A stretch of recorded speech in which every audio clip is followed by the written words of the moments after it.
It's the hardest job in football, being England manager. At a tournament that Scotland probably weren't even in. So what We decided not to go to that one. And we've decided that. Regular habit. You couldn't play Scholes, Lampard and Gerrard all in the same midfield. Do you see him managing a top six side? If he was to walk out today, yeah, I think he gets a top job. A top six side? Yeah, I think so. The first thing you do when you play England, you want to, at Hampden, you want to put a few of them on their arses.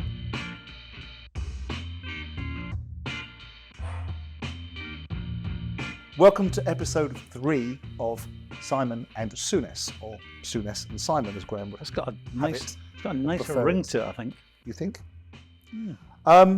We're going to talk, I think, Gray, this week about, given that England are being tipped to win the European Championships, I think we talk about England managers. And we've just lost one recently in Terry Venables.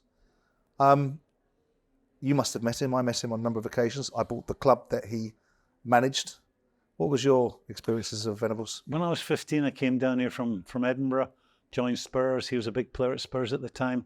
He was a real character. I can remember, you know, when you're 15 and you go, 15, I think it's a lot older now, but as a 15-year-old going to Spurs, they were a very good team at the time.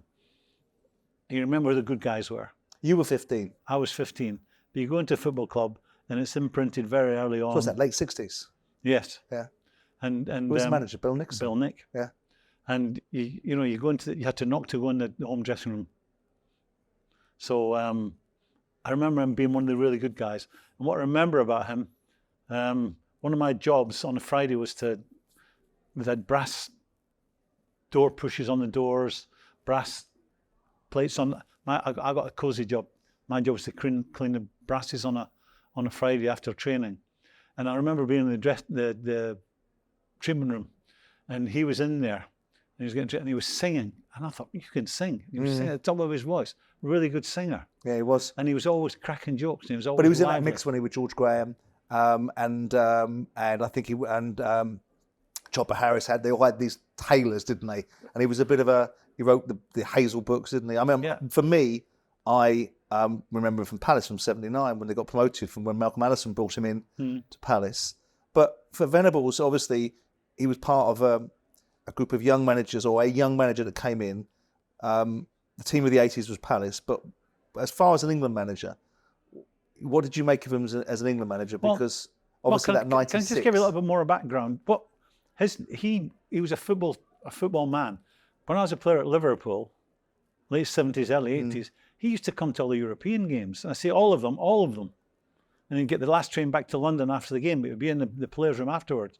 And it was just trying to collect as much knowledge as he could. We were the team at the time, and he felt he could learn more from us than anywhere else. He was always at our European Do you think nights. he was a revolutionary coach? Because he gets attributed a lot with that. Because they talk about the pressing game that he brought into Barcelona, that you always say, don't you? Oh, to this notion that all these things are new. Well, we were doing them. We were doing that. We were doing that better than anyone else. And they always promoted that. Well, no, we're talking about Terry Venables, but Ronnie Moran, Joe Fagan, Bob Paisley always promoted the team who did that best would generally be the team that won the league. So that was in us back in late 70s, early 80s. But Venners would be regarded as a revolutionary, and you'll never find anyone who worked with him say anything else than he was a fabulous coach. He had a real cheeky chat personality. He was great fun to be around, but a football man. And as an England manager, and you hear people say it, and I would agree with it, it's the hardest job in football, being an England manager. The expectation level, 66 is continually mentioned. And I think he had a really good team, but he actually found dealing with the media and that expectation level difficult. That's something in my head tells me, yeah. Did he? I don't know if he actually told me that personally or I've read it somewhere, but even he found that difficult. And he was a great communicator. Because every time, I had mixed experiences of Terry. Growing up as a kid, watching him manage a team that I supported, that my father had played for in the 50s. And then when I bought Palace, I met Terry, and it was a difficult experience for me because the only jokes that were funny were the ones that he was telling. And I was picking up some of the tab from the Goldberg era, where Goldberg had paid him a lot of money to come back into Palace, and Terry wasn't that interested in being at Palace at that time. But in the 96, I thought he handled the media brilliantly, because you had all that stuff with the dentist chair, And what he did was he switched it around, didn't he? And he turned it on the media, and he supported his players. Yeah, so he manipulated the media to turn everyone against the media rather than the media being turned against the players. Yeah, but he was a master of that. He was a communicator. He understood how it worked. I think something in my head tells me he came out with it, or he told me that how difficult that was dealing with the media. And you think if he can't get that right, then no one's going to get it right. You spoke the other day when you watched your lot get stuffed by England 3-0 and talked about levels. And you talked about the potential of England going on and winning this tournament. And I think they're quite rightly favourites. What do you make of Southgate and the job he's done? Only criticism, I think he's overcautious. I think he must realise now that he's got a fabulous group of players. And I would play with the handbrake off. I'd take the handbrake off them. I don't think you need two holding midfield players against the vast majority of teams that play because they're that good. Yeah, I get it if you're playing at France or maybe Argentina or even Germany, Spain. But Germany as they are now, though. Right? Yeah. But not Germany as they are now. Yeah, but I still think you're always thinking Germany could be a special team on the day. Yeah. That'd be my only criticism. I think he's handled it beautifully. He's got the press on side, and so he should have. Because they're winning nearly every game they play. But there's a mixed reaction. Mixed reaction to him, isn't there? Because every time I do a show and Southgate comes, I have mixed emotions about him. Would it be for what I've said? That what is a mixed reaction? Well, I think people look at it and go, I'm in the mixed reaction camp. I think that he's done really well to manage the media. I think he's done really well. It's easy to do that when you're winning, Simon. Sure, but he still had to pick it up from somewhere and manage the media from the outset relatively well. Maybe that's because the media's expectations were so low after the 2016 Iceland debacle, and then Sam falls on his side. Remind me again what happened there. We were at a tournament that Scotland probably weren't even in. So what we decided not to go to that one. We've decided that regular habit, yeah, several times. But I think in the last couple of decades, I think he's managed the media well. I think he's managed getting rid of the apparent issues that I find preposterous. That you've got the sort of mentalities of players playing for different clubs that wouldn't mix in the international framework. So he's got rid of all that. But I try to work out, well, who have we beaten that we shouldn't have beaten? And who have we overcome that was challenging for us to overcome? And the answer is we've beaten everyone that we should have beaten, and we've overcome nobody that we shouldn't have done. Yeah. So we get to a World Cup semi-final against the Croatians. We dominate the first half. They're dreadful. Second half they change. We don't go with them. We lose. And we put that down to naivety on his part. We go to the Euros. We score early. The Italians get back in the game. We wait and we wait and we wait and we wait. They score and then we change. And then we go to the World Cup. We've got the French on the rack. And rather than take it to them and put it on them, we don't change. We let the French back in the game. Now, am I off the mark on this? No, that'd be a fair criticism. I just think I look at the age of this team now, the experience of the team, and obviously Bellingham's a jewel in the crown. Yeah, he's a baby in the team, but he plays like a man already. I just think with him and Harry Kane, he'll get goals for you out of nothing. And I look at the rest of the team. Yeah, they're not perfect in all the places, but no team ever is. I think goalkeeper at times, bit erratic. Yeah, but temperamental. Accident waiting to happen. I hate to see goalkeepers when someone gets a shot under a goal and they've made a save, he runs out pointing the finger and appears to, I can't lip read, and I don't know if it's an angry head and he's pointing fingers or is it just we all know goalkeepers are different. I mean, Clemens never did that, did he? No. That's what you're paid for, to keep the ball at your net, make saves. I think centre-back, that's yet to settle down. So I don't think they're perfect at the back, but I think going forward they've got great firepower. Do you think they'll win? I think they will. Do you think it would be a failure if they didn't win? No, because in any game of football you can get players sent off, you can get a dodgy refereeing decision. But I think without those factors, without that, I think they'll win it. You couldn't play Scholes, Lampard, and Gerrard all in the same midfield. Well, isn't there another Souness or another Dalglish? The first thing you do when you play England, you want to at Hampden. Yeah, you want to put a few of them on their arses. If he was to walk out today, I think he gets a top job. You've managed England. You've been the coach of England. I'm not really a big fan of it, but it's a media handle that gets thrown on things like you and I talk about world-class players, and it gets thrown around like confetti, and it gets a bit wearing because it's not true. But this golden generation that was back in the day being compared to this current crop, we had back in the day in the mid-2000s when Sven-Göran Eriksson was the manager, after Kevin Keegan, and you had Beckham and then you had Gerrard, and you had Lampard, and we had all these, and Rooney, and Scholes, and all those players. Yet we kind of flattered to deceive. Great mystery there for me was how you couldn't play Scholes, Lampard, and Gerrard all in the same midfield. Couldn't. Oh, that was a great argument of the day, wasn't it? Oh, you should have done, yeah. Yeah. They were all world-class players. They were all three of them were world-class players. And you can't come up with a system, a formula that would work for them. I found that difficult. What about your lot? I mean, it's difficult for me to feign any interest, but I'll do your best. Try to manufacture something for the purpose of this conversation. Do your best. Yeah. Right. Enthusiasm. Well, look, take a deep breath. I'm doing it. Go for it. I'm doing it. I'm mustering it up. In your time, you look at you, and you look at Dalglish, and you look at Hansen, and name me some more top Scottish players. Well, I think Joe Jordan was a great centre forward. Yeah, I mean, people like. I thought Willie Johnson was a good winger. Yeah, we had Archie Gemmell. Archie Gemmell was a top player. Alan Rough. Yeah, he was goalkeeper. No, he was a hell of a good lad. Danny McGrain was a top player.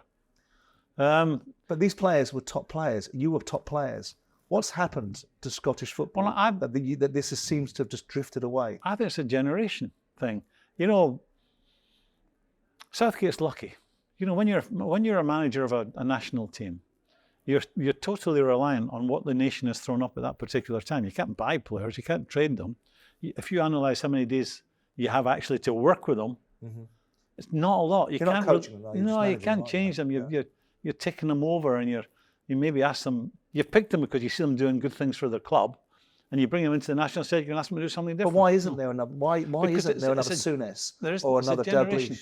It's a generation that we've not produced them for a couple of decades. I don't know, but I'd say this current group are the best we've had for a couple of decades. I think the Euros here in England were a good group, and I think now this is they're an honest group, aren't they? I mean, yeah, we don't have a goal scorer. Yeah, McTominay is our main threat for goals from midfield. So if we had a goal scorer, that would be a great thing to have, because I think we're very solid. We know what we're all doing. We're good defensively, but, and this is maybe the biggest question mark, more than not having a striker. When we played England, we didn't believe. You know, the first thing you do when you play England, you want to, at Hampden, you want to put a few of them on their arses and say, come on then, let's see if you're really up for it.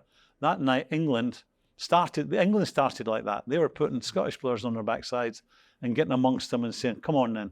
And we didn't respond to that. And it was such a one-sided game. I was deeply disappointed. Why do you think that was? State of mind? Just not belief? Yeah, having you know, when I played, we were playing for the biggest teams.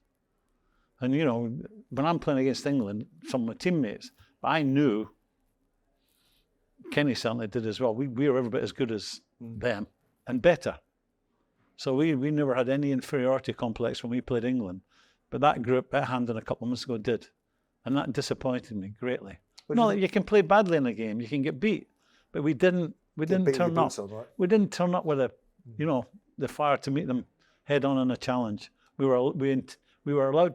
They intimidated us, and we just accepted it. Disappointing. That's a worry. When you play against the big teams, you got to go, come on then, I'm every bit as good as you. That's a psychological approach, though, isn't it? Yeah, but that's every psychological. That comes from the coach, isn't it? Oh, I didn't need a coach to tell me that. Yeah, but you're an exception that doesn't prove a rule. We've already had this debate. When you hide your little rock behind hide your little light behind a bushel, you were a world-class player, right? Thank you very much. There were a few exceptions. So you don't. But I never felt inferior to anyone. No. And I think big players have to have that.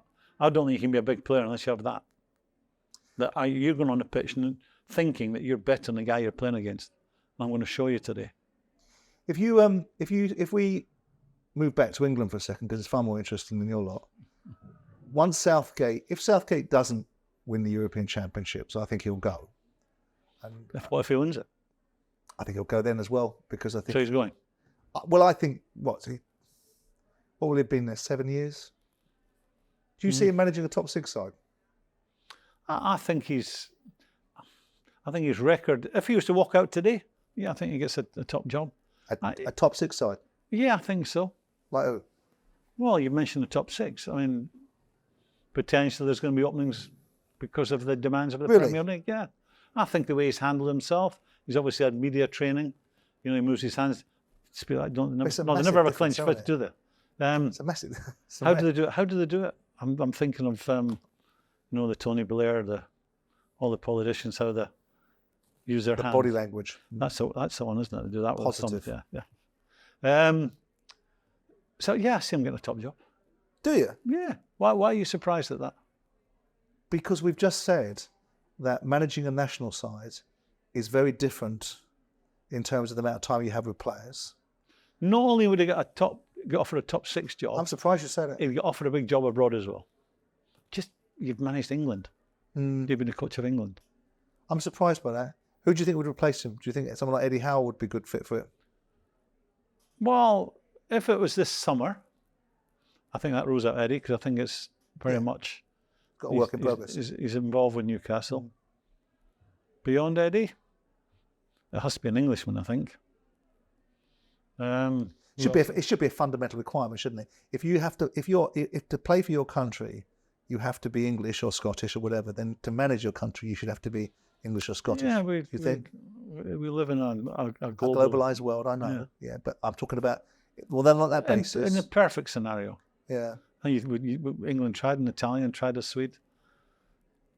Making a real difference. Was just miles off, wasn't he, in terms of culturally, not tactically and technically, but just culturally. He read the long room, didn't he? Yeah, he couldn't get it how they behaved at times. Right, that's it for episode 3 of Simon and Souness. Enjoy Christmas, and we'll see you next time we're out.